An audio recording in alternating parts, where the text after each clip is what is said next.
When playing most video games, and I'm going to talk Zelda in specific, but this counts to a lot of them, you don't attack everyone at once. At least you could try, but you would lose. Usually there's like 3 types of enemies. You have the archers, which are ranged but easy to kill once you get close to them. You've got the fighters, which are like the main bread and butter that you have to deal with. And usually a couple of brutes who are bigger and tougher. Just like when I'm planning my day, I make like a mini plan in my head about how to take care of this. I usually attack the archers first. That means that I have to take a risk. I just have to book it through all my enemies, but archers are super annoying, and if I don't take care of them first, I start looking like a blue hedgehog, and that's a totally different game. Then once those are done, I usually take on the regular grunts because they're easy to deal with. They're a bit tricky with the brutes, but the brutes are slow, so I can ignore those.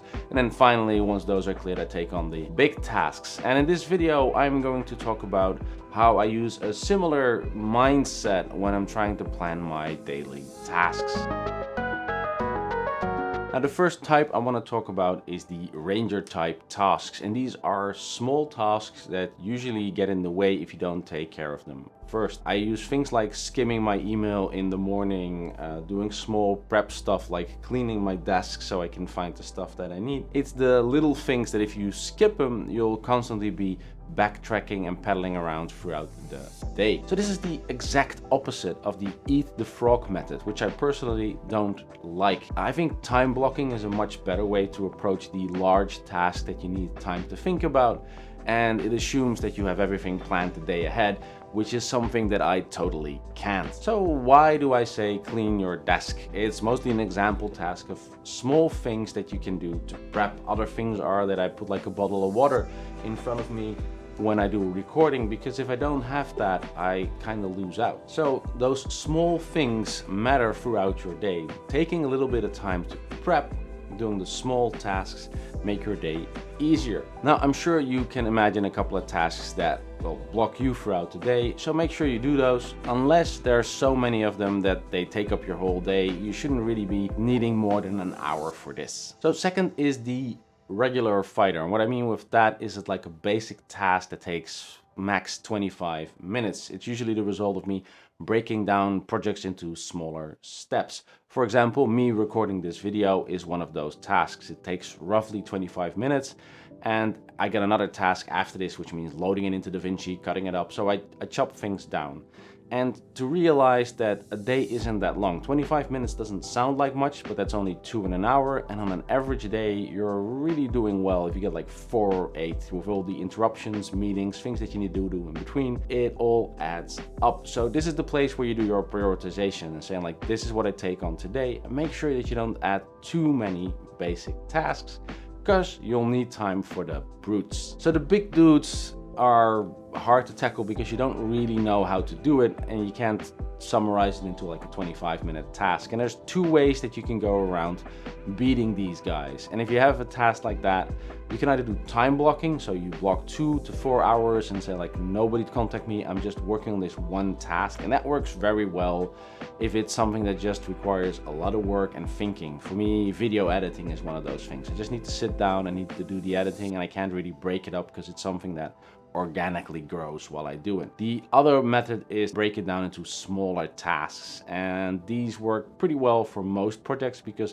nearly anything is a bunch of steps, and if you take some time to think about it, you can just plot a course, get through it. Now, in video games, most combats have a natural end. When all the enemies are defeated, it stops. In the real world, however, you have more enemies than you have time. At least at some point you will have. And if it's not time, then it will be energy. And how to deal with that is to make like a shift. If there's things that you're constantly postponing, so moving it up, that can mean 2 things. Either it's too big and you need to break it down, or you don't really care about it and you should just remove it from your task list. The way to make that decision is to look at it and go like, okay, I'm postponing this. What would happen if I wouldn't do this? Like, what would the impact be? And that's, again, similar to gaming. Like, some enemies are just no threat, so you can just ignore them and walk around them. Other ones, you can try and ignore them, but they would stab you in the back the moment they get the chance. And that's the same for tasks. If it's something that if you postpone it, the worst that you could get is somebody being like a little bit disappointed that you didn't help them out, then usually you can just postpone it if it's not in your best interest or goal.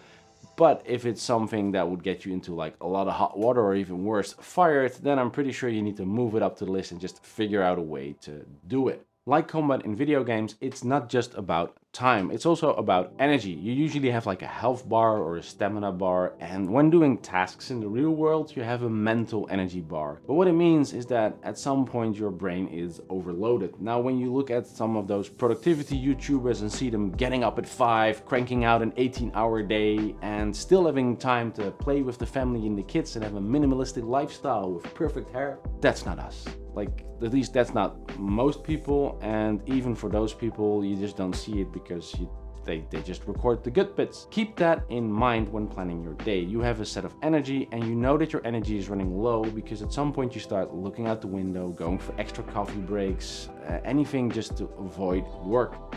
And that's not you, that's just your brain telling you like, hey, I'm mentally done for the day. We need to do something else. Now, a common mistake is just looking at the day and thinking you have more time, but energy is something you need to take into account, and that makes the day a lot shorter.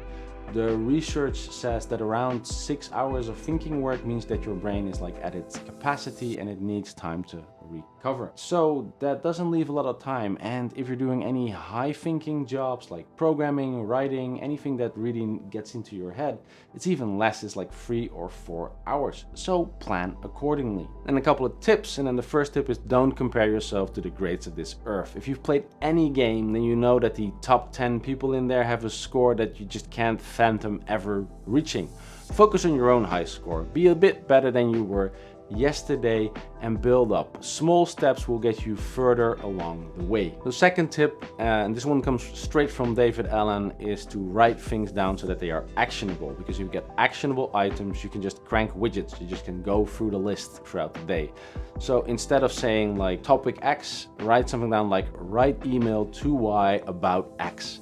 That means that it's actionable. You can just look and go like, I just need to do an email, and you can envision it before you get started. It helps you against procrastination. Another one is to take breaks, and it sounds so simple, but it's one of the reasons why I need to use Pomodoros. It's not about staying on work, it's about taking the breaks when I need them. So like take that 5-minute break, walk around, stretch my legs a bit.